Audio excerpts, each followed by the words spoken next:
Well, first of all, I was inspired to become a trial lawyer by having a father and an older brother who were both trial lawyers in Omaha, Nebraska. And so the natural progression after graduating from law school in 1980 was to become a trial lawyer. But because of the impact of mediation on my trial practice, I went from trying 3 or 4 jury trials a year down to, during the 1990s, going to about 1 jury trial every 2 years. And so that was my impetus to start taking mediation classes, because I could see for the rest of my career that my trials would go down, and I'd be spending most of my time at mediation. I figured if I can't beat it, why not join it? So I took mediation training in 1999, mediated my first case in January of 2000, 24 and a half years ago. The parties in the mediation process, when I was a trial lawyer, much preferred resolving their disputes through the mediation process because it saved them time, expense, frustration, and it gave them a voice in the outcome of their case that they didn't get when they went into the courtroom and had to abide by whatever was forced on them by a jury. Commercial litigation, catastrophic injury and wrongful death mediation. I do a lot of professional negligence, particularly medical malpractice mediations. And then I do employment. And I've got kind of a niche in doing what are called FELA mediations. And those are where injured railroad workers are suing their employer for job related injuries.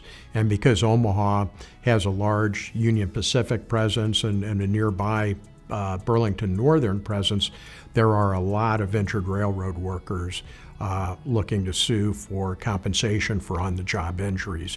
But there are I can't think of any area of mediation that I haven't mediated in, including as few as possible marital family cases. I don't like labels, but if I had to use a word to describe my style, I would say flexible, because depending on the case, the dispute, the participants, the parties, I like to be flexible and change how I approach the mediation.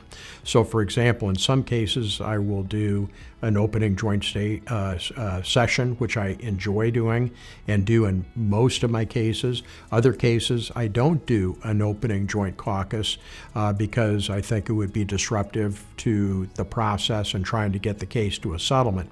But typically, what I would say I do most of the time is I start off listening to the parties, do very little talking, go through, let them have their say, let them go through the venting that they have, typically on both sides of a case.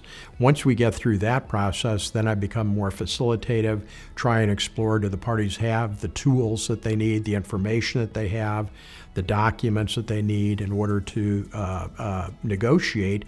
And then towards the end of the process, I become more evaluative. Being with my family is a huge priority for me. Since our kids are now out of the house, we had 4 children and they're all doing really well. I really enjoy getting together with them. And when I'm not working or with my family, my third choice would be to play golf. I love to play golf.